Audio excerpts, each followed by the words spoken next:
All right, 10:30 on the money. Let's go ahead and get this started.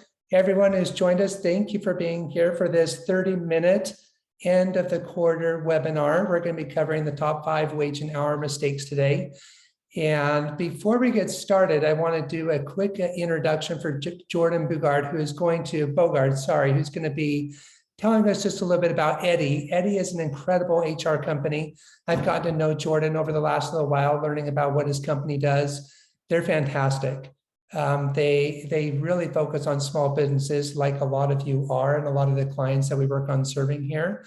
So I want to turn the time over to Jordan just for a few minutes to tell us a little bit about Eddie and what you guys do and what kind of services you provide. So Jordan, you want to take it away? Yes, thank you so much, Spencer. I really appreciate it. Again, Jordan Bogart, I've been in the payroll and HR space for a long time, and I've kind of dedicated my time in this space to the small to mid-sized clients. I brought on thousands of clients, worked at ADP, Heartland, started my own payroll and HR company, and then merged with Eddie almost 3 years ago. The reason I joined Eddie is because of their vision and what they're trying to accomplish. Usually you have to go to a big system like Workday or Namely or Kronos, whatever it may be, to be able to get an all-in-one suite with like an applicant tracking, onboarding, time and attendance, payroll, everything. We've created that for a small business that's super simple to use, but also very robust. Like, for example, our applicant tracking system, we're integrated with over 25,000 job boards. So not just your standard Indeed, ZipRecruiter, you can go deep and go into like KSL.com, classifieds, job boards at schools. And we can really kind of take you to that next level, all at a very affordable price for those kind of smaller businesses. We've been in the industry for just over 5 years, but we spent kind of the first 3 years building out the product. And now that we're full deep into it, we've got almost 1,000 clients and things are going really well. But our biggest thing is customer service and making it really easy for you to use. So we give you a single point of contact that you can call, text, or email. And again, we can help you all the way from hire to fire. But excited to partner up with Employer Lawyer and be of service to you guys. So if there's any questions, let me know. But if not, I'll turn the time back over to Spencer. So awesome. Appreciate that, Jordan. Thank you. One thing, guys, that Jordan did not mention is that in their focus on small businesses, the way that they work is it really depends on how many employees you have. So it's really customizable. It really fits the needs that the businesses have based on their size and their employee count, which I think is fantastic. It doesn't matter if you've got 2 employees or 50 employees or something else. So they're just a really good fit that way. I will be sending out a document that has additional information about Eddie, along with Jordan's contact information, and would be available to connect you guys with Jordan. You can reach out to him directly. But I think anyone who does is going to be well served by what their company provides. So Jordan, thank you again. And with that, I want to introduce, let's see, we'll go to our next slide here. There we go. Steve. Steve is a new member of our team here at Employer Lawyer. Steve Glassford is somebody I've known for quite a while now. He spent a number of years at the United States Department of Labor, where he was a wage and hour auditor or investigator. And eventually he moved into a role where he was training other people at the Department of Labor how to do their work, how to understand what the federal law means, and helping business owners understand how the federal wage law works. And it's an issue that we run into all the time with small business owners. The law is certainly not common sense based. It doesn't make a lot of sense unless you get real clear training about it. And that's why Steve and I decided we should put together a free 30-minute webinar for our clients and our friends of the firm. Make sure you guys have a chance to learn about the federal wage law, how it works, what kind of pitfalls to be watching out for. And I don't think there's anyone who could do a better job at that than Steve Glassford. So I'm going to invite Steve to step in here and take over. And we look forward to sharing this information and hope it'll be helpful for all of you guys. So Steve, here we go. Take the hot seat. Morning. Put myself so you can see me. All right. So like Spencer was saying, that I was working with the Department of Labor for more than a decade. And so just did a lot of audits, sat down with a lot of business owners and was able to see, what are the common things, the top 5 things that people are running into, especially smaller businesses that aren't familiar with this kind of stuff. Get it right there. Okay, let's just click. Let's try this. There you go. All right, so we're talking about the Fair Labor Standards Act. This is a federal law that just says if it applies to your business, then you got to pay overtime. And sometimes it's tricky. Like, does it really? How do I know if it applies to my business? So one of the first things that we look at here, I don't know if you guys can see my mouse here, but what's the relationship? If I have a business and people work for me, are they employees or are they independent contractors? So it always comes down, the keyword is the relationship. And the idea is the more I have control over these workers, the more likely they're going to be an employee. And if they're an employee, then there's extra rights and the FLSA might come into play. So just focus on that. If people are working for you, if they're coming in, because it's always the independent contractor versus the employee. And so how do you know? It gets more and more difficult these days with people working from home. And so in the old days, it was easy. Just people showed up at the factory. They're obviously employees. And if you hired somebody on a construction site, you're a general contractor, hired plumbers, you hired framers, they have their own company. They have their own van. They have their own people. Like, it's clearly a separate company, but those lines are getting more and more blurred. So the first question is or the analysis is, what is the relationship to these people that I hire? And it can be tough to say, if you want to contact us and we can talk about it another day, then that works. But the idea is the more control you have over this person, you set their schedule, you train them, you decide what time they're going to work, what time they're not going to work. The more involved you are, the more likely this is an employee and they're going to have rights in the Fair Labor Standards Act. The other thing I wanted to focus on, let's see, just roll through the slides for just a second. Just a quick stop here. We have a cartoon. I like to draw, so I figured why not turn this into a little cartoon. So the guy on the left is the boss. The guy on the right is the worker. Hey, boss, I worked 45 hours last week, but didn't get overtime. Well, Johnny, you're an independent contractor.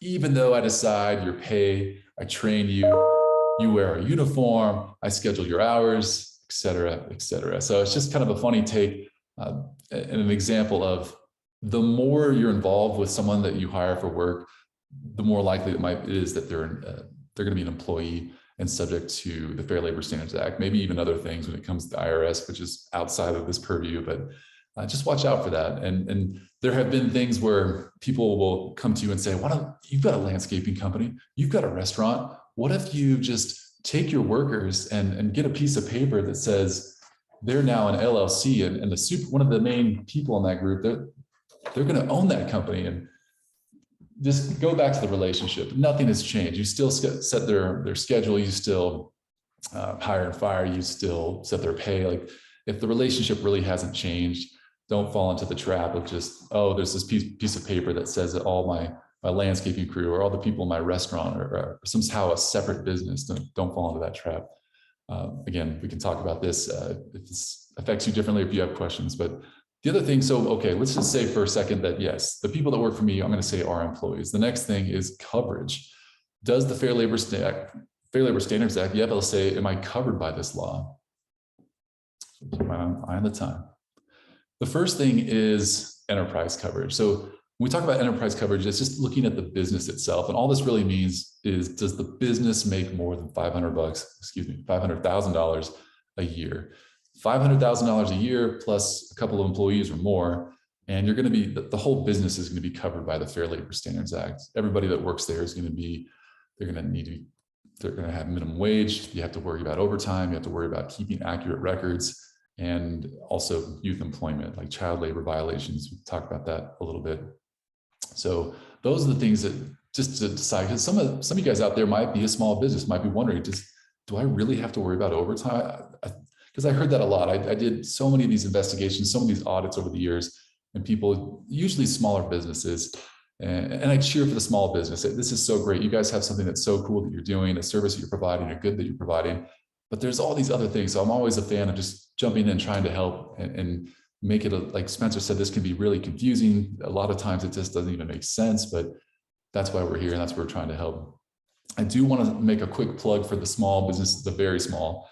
If this is somebody like, let's say there's an attorney, some professional or a dentist or something that only has a couple of employees, because I'm going to shift now and talk about individual coverage. Some people might be, they go online, a business owner says, well, I make way less than $500,000. And we only got 2 people that work here plus me, but I'm an owner. Does the fair labor, do I really have to worry about overtime? Do I really have to worry about record keeping? The answer is in some cases, yes. And it's a weird answer because let's say you do have an attorney, brand new, very small practice, makes way less than $500,000 a year, and it's hired 2 people. One is at the front desk. This person's answering the phone. They're dealing with people that are over state lines. Maybe they're down in St. George, but they have a lot of clients that are from Nevada. So that person, because they're interacting electronically, a lot of cases with interstate commerce, they could be covered by the Fair Labor Standards Act, even when the business makes way less than $500,000. Interesting though, someone in the back who they hire just to clean up, they're just around, let's say it's a dentist's office, they're just preparing rooms and cleaning, but not interacting with anybody from out of state, neither electronically, they're not touching goods that are going to go out of state, anything like that. That person wouldn't be covered. So it's just odd that you'd have 2 employees, both working more than 50 hours a week to keep the business going, but one would be covered individually by the Fair Labor Standards Act and one would not. So kind of a weird hypothetical. It doesn't happen a lot, but it's just there to show you guys most businesses, even because this is all before expenses, before taxes, most businesses are going to pull in $500,000 a year. That's the nature of the business. But for those who are very small and there's not a lot of overhead, that they make less than that, it's a big watch out. It's a big look out for this. There might be people in your business that are due overtime that are subject to the Fair Labor Standards Act. All right, and just one quick slide here is that if the things on the left apply, like these people are going to be deemed or classified as employees, we don't want to misclassify. That's a lot of things. People mess that up a lot, but they're classified correctly as employees and the business makes $500,000. Or if it doesn't, these employees are engaged in interstate commerce, whether it's communicating with people over state lines or working on goods and shipping. Even if you're working with sheep or something, those are eventually going to go over state lines at some point. And so those individuals would be covered by the Fair Labor Standards Act. If that's the case, if those things are met, pretty much everybody in the business is going to have to be paid overtime. We're going to watch out for minimum wage violations. We got record keeping. And then another thing to watch out for are child labor, youth employment issues. So all those things have to be worried about. There are exemptions, things that come in and say, okay, the business is covered. Everybody in this business needs to be paid overtime, except they fit into an exemption. And what that essentially does is like a supervisor or somebody who, like the white collar, they're an accountant or something. There are jobs that are exempt from the Fair Labor Standards Act where, okay, it applies to my business, but these exemptions go in and pluck out people. They won't, you don't have to worry about overtime with those particular people. But that's another thing you got to watch out for, and we'll get to. So overtime is the big one. So if you misclassify somebody, I thought they were independent contractors, or not you, but somebody out there that does that, a business owner, they're going to have to go back and pay overtime. And a lot of times it's pretty scary because, I guess it's like $10,000 of overtime, unpaid overtime. Under the Fair Labor Standards Act, the overtime is just one part of the puzzle. So someone that should have been paid $10,000 in overtime and wasn't, that's the back wages. Now there's something additional called, under the Fair Labor Standards Act, there's something called liquidated damages, or LDs. So if someone's owed $10,000 of back wages of overtime that should have been paid and wasn't, it can fall subject to these liquidated damages. It can come out to 20 grand. So it's super important when you're classifying workers that they're classified correctly. Either they're an independent contractor or they're an employee. And then this other thing about overtime. So let's talk a little bit more. Let's see. So quick cartoon. You got the boss on the left. You got this employee on the right. So the boss says 30 hours in your first week plus 50 in your second week means 80 hours. No overtime. Ha ha ha. And then the worker's like, yeah.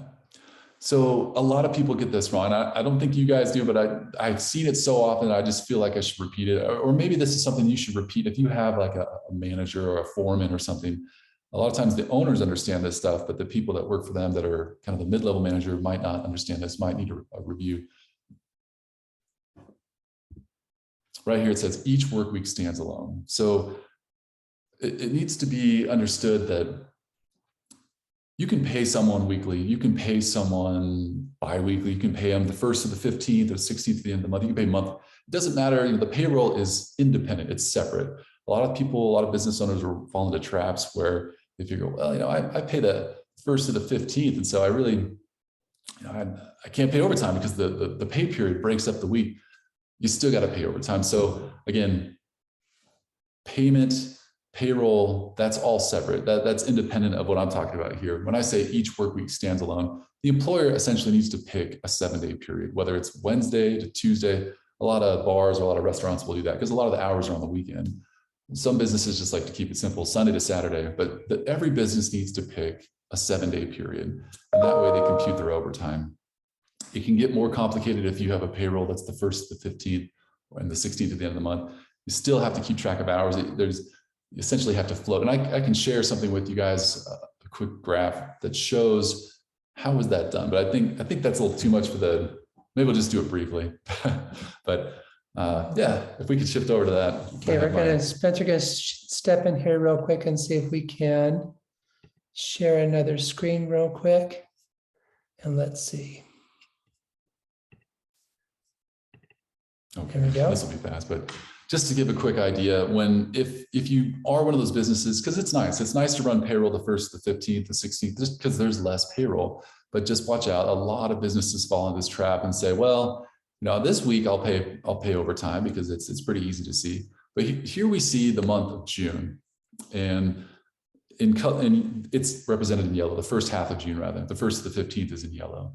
The previous part of May is in orange, and then the second half of June is in green. So it's broken up like this. And this is something I'll have to explain to you guys later if you run your payroll like this, just because we don't really necessarily have the time for something like this, but just, you still have to pay overtime in a situation like this. But I think this is a great example of payroll is one thing and calculating overtime is another, because a lot of businesses will fall into this trap of look at this first week, like, part of it's in May. So I guess don't worry about those hours. And, these hours in yellow that week, that only comes out to 43 hours, or anyway. So watch out for that. We can help you guys compute and be compliant. If you already know that, fine. But this is something that a lot of employers struggle with, and that we can help you guys iron out and say, and be compliant. Show, here's the straight time hours. There's 2 ways to look at this when it comes to overtime. Anything less than 40 hours is the regular $10 an hour.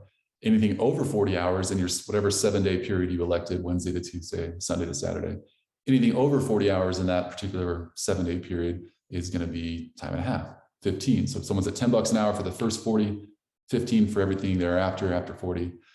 I like to think of this sometimes because these can get complicated. You got other overtime is calculated on a lot of things that you'd be surprised at. Some people on a construction site, maybe they're paid a piece rate. They're installing drywall or they're painting. How do I pay overtime when it comes to piece rate, when it comes to day rates? There's so many different ways to pay people other than hourly. And so how do I do? And so that's something we can help you guys with. But essentially, what I like to do is just do the straight time earnings first. So here are my straight time earnings, and everything in yellow, and it's right here. So that way I can calculate that, boom. And then what about the halftime? So instead of saying $10 an hour for the first 40 hours and 15 for everything after 40, we're saying $10 an hour for every hour. We're pretending like there is no overtime law in this country. And then we stop and say, okay, that's paid. Now let's take their regular rate of $10 an hour, and then anything over 40 we'll cut in half and call it the halftime. So that's what this is. Again, not enough time to really dive into this, but I did want to at least put it on the radar that however you pay, whether you pay people by the hour, whether it's a piece rate, whether it's a day rate, that's fine. In most cases, there needs to be overtime, even in some cases where there's bonuses, which really drives employers crazy that, wow, this is what Spencer referenced. How in the world? Like, that's not a bonus, because, if you do this, I will pay you extra. If you assemble so many widgets, I'll give you, like, that can inflate the regular rate. That can inflate the overtime. Not a lot, but it still has to be accounted for. And that's something we can talk about. But yeah, this was just a cute little thing I put together that it can be complicated. It can be crazy, but just if you take the time to walk through it, and that way, if you are audited, if someone does show up, an investigator with their badge and says, we're with the United States Department of Labor, the wage and hour division, we want to look and see if you're paying overtime, essentially, There are a lot of directed cases that those seem to be going up. I left the agency recently, and it seems more and more they're doing these directed cases where everybody in your company is happy, but that, you know, somebody from DC, you know, said, well, we want to know more what's going on in Utah, and specifically in daycare or landscaping or construction or hospital, you know, whatever they choose. So it's nice just to take it to either with us or just by yourself to go through and just say, are we doing this right? Can we at least explain what we're doing? There are so many cases where I show up and the employer is like, I don't really know. I hired someone and they quit and I don't even know how I just let the machine do it. That's not great. That can lead to problems. So I think I'm going to ask Spencer to help me go back to the presentation. All right, let me just switch it right back here real quick. And we're going to go to, let's see, right there. There we go. Thank you.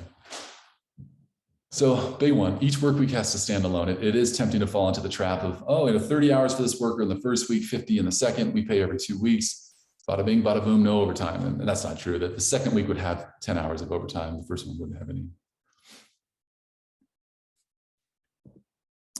All right, so I showed that graph to say, even if the pay period is the 1st, the 15th, or the 16th at the end of the month, you still got to pay overtime.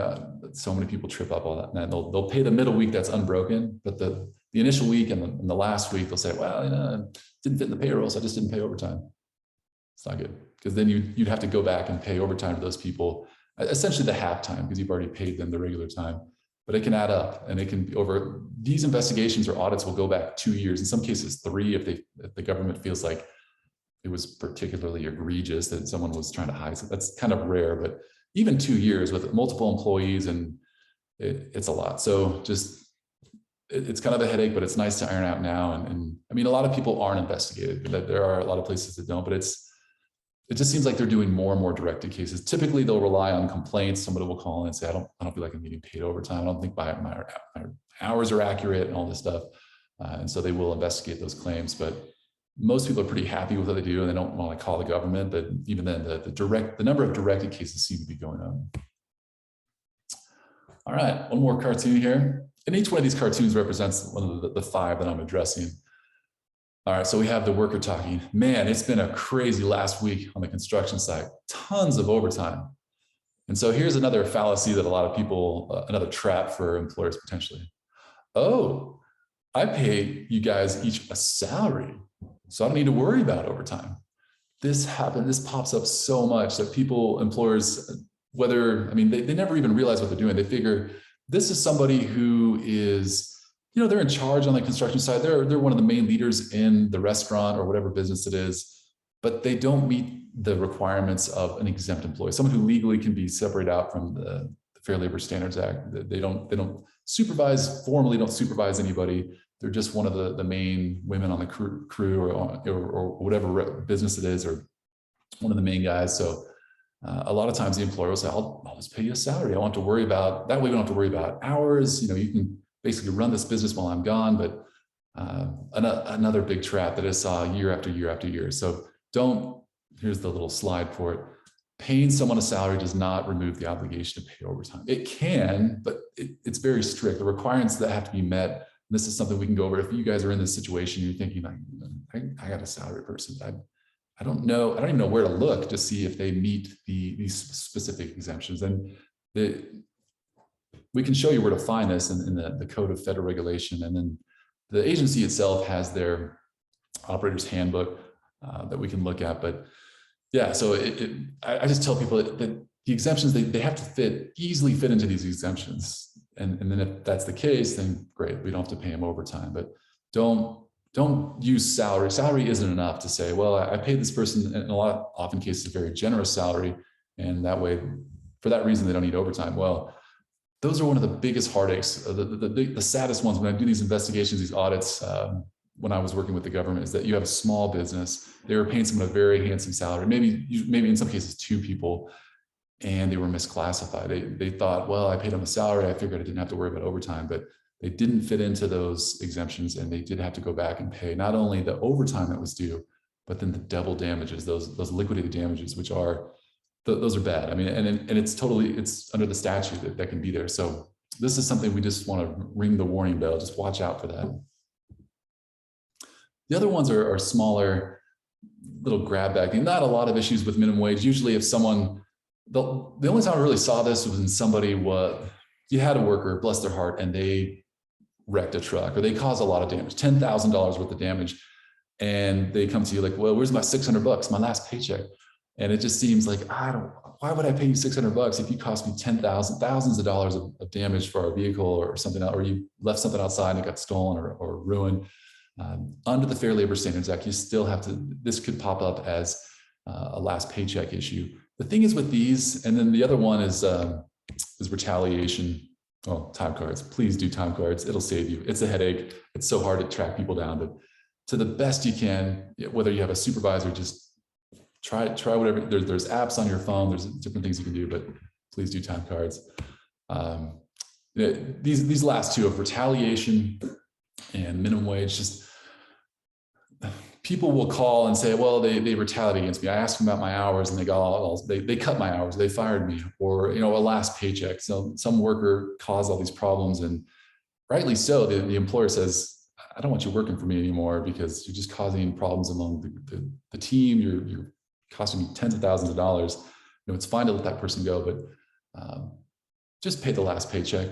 Don't do anything cute. Send their last paycheck in $900 worth of pennies. Somebody did that in Georgia recently, and it's sparked an investigation. And what usually happens with these little issues is that an investigator will come, they'll do the audit for the whole 2 years for all the people in the company, and more issues are found. A misclassification of salaried workers, misclassification of independent contractors. People thought they were independent contractors.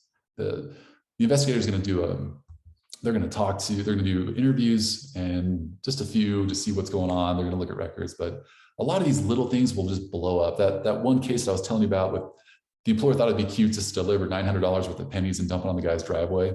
Well, they deemed that as retaliation, did a subsequent audit and found like $24,000 worth of violations. So that's an extreme example. It's not something you guys are doing or would think about doing, but I also don't want you to think like, I got to walk around on eggshells, but just be careful when you react or when you have somebody like that. Pay the last paycheck.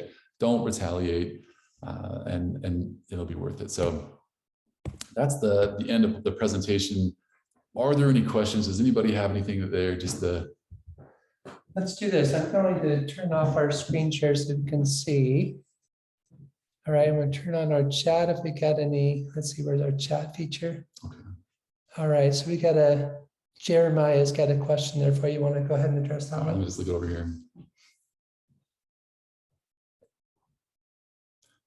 Does that mean salary people get their pay reduced if they work less than 40 hours? Typically with salary, they're going to get the same. And that's a problem that some people will run into, is that, oh, they're on a salary, let's change it. If someone's on a salary, just keep the salary going. But I think it's important to determine, is this person exempt from overtime? If they are legitimately into that exemption, then you just pay them salary regardless of the hours they work that week. If they don't fit into that exemption or any exemption, and they're being paid a salary, just essentially you have to pay at the halftime on that salary. We can show you how to do that, but that's a very good question. Yeah, thank you, Jeremiah. Okay, Julia asked, where do we find a definition of the exempt versus non-exempt? I think just contact us and we can just briefly just give you the information. We are running a program this summer where if you want to do a 1 hour, just sit down, here's my records. And this can be through Zoom. We don't have to be there physically necessarily, but here's our records. Here's what we do. And just a brief snapshot for 1 hour what were we saying? Yeah, $250 for an hour. So we're calling it, and one of the reasons we wanted to present this at the end of the webinar before we wrap up here is we've had a lot of our small business clients being singled out for audits by the US Department of Labor. And it's really a big challenge where the Department of Labor comes in and finds that there's some errors in how the employees are being paid. And so we wanted to suggest to everyone on this call, and you're welcome to pass this word around as well, that we can do a 1 hour audit. We can take a look at the documents that we need to see or that an investigator would be looking at to see if there are any problems in how your employees are classified as exempt or non-exempt, whether they're being paid correctly for the hours that they're working, with the goal of identifying any problems now and getting those fixed before a actual investigator from the Department of Labor comes. So Steve isn't there anymore, but we can get the value that Steve can offer to you guys by doing an hour review of your pay records. So if that is something that's interesting to any of you, feel free to just reach out to Steve at employer-lawyer.com. You can reach out to me. You've all got my email address. And let us know if we can schedule time over Zoom or in person, whatever works for you, to take a look at those records and identify if there are any problems that you need to start fixing now before the Department of Labor comes knocking. So I hope that's helpful. Ben and Julia, let's see, let's squeeze in one more question here. Ben asks, all of our time cards are kept through our POS and I don't print them off. Should I be printing those with each pay period? Not a need at all. As long as you've got records of them and you're keeping them and they're secure, that's fantastic. I will tell you, though, we run into issues sometimes where businesses are trying to find their old time records when an audit is being done, and they realize that they don't have access to them anymore because they've switched providers. That's one of the things that we'll be looking at when we come to do an audit, to make sure that we're able to access all that information that would be needed in the event of a real audit. And then again, hopefully identifying any problems so we can get those fixed before the big day comes. So thank you everyone for being a part of the webinar here. We will be taking, this has been recorded, and so we can share a copy of it with you for your teams or anyone else that may need to see it. And we'll make sure we get this out to anyone who lets us know you'd like a copy of the webinar. And we'll be doing another one at the end of the next quarter. So keep an eye out for the end of September. We'll send a link around, and we may even do something before then. We'll make sure we let you guys know. So thanks everyone for being a part of the webinar today, and have a fantastic rest of your day. Thank you. Take care, everyone.